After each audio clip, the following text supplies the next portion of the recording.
Hi guys, this is Aaron Richardson of Ragnar Forge. I'm going to talk to you a little bit today about my brick forges that I've got in my shop.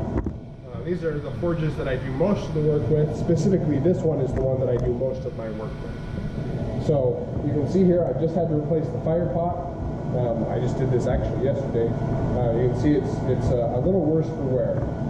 I don't know if this is the original fire pot or how many fire pots the Whittlers went through with their time here, but I've had to replace this one. So I've just got a new fire pot from, I think it's from Ragnar Forge, but the structure is bricked in, it's permanent, it's got a chimney,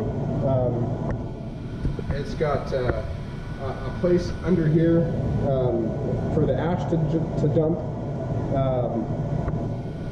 And what I burn in my forge here is coke.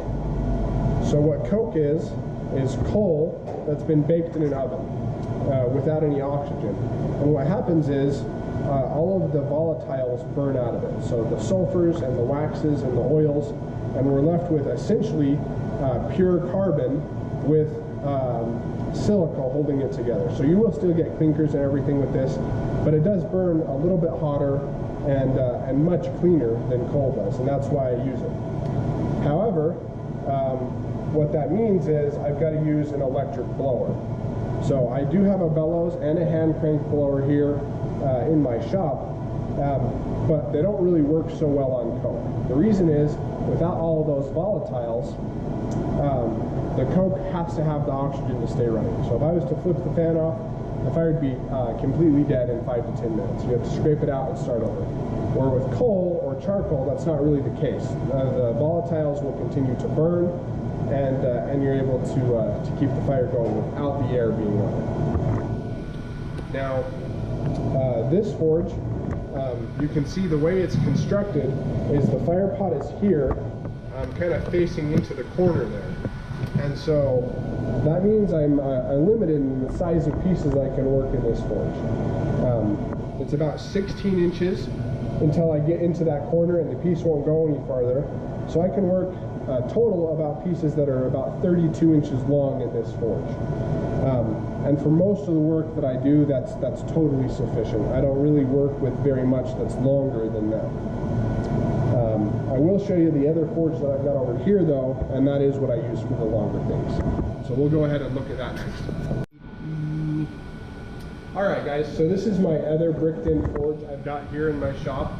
You can see this one's built a little bit differently. The hood is different, the chimney's different, the whole layout of the forge is different. This one's actually a little bit lower to the ground. I think the reason for that is that Glenn was shorter than his dad, Jesse. And so his workstation, his forge and anvil are both quite a bit lower than Jesse's were. Now the fire pot on this one is right here. So what that means is when I've got the fire going in here, is I can run a piece basically as long as I want in there to be able to work with a longer piece. You can see it's got a lot of junk in it.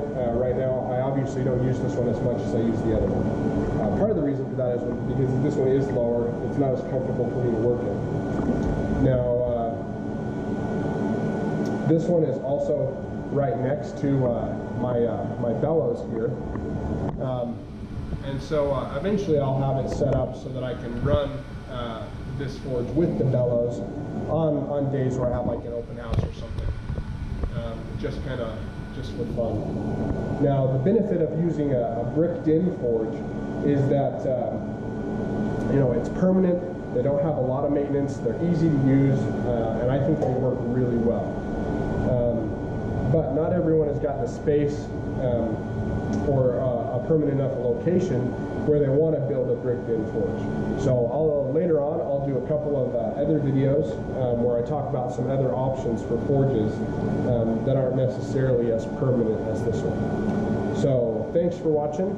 If you guys enjoyed the video, if you found the information helpful, feel free and like the video and subscribe to my channel. Thanks. Bye-bye.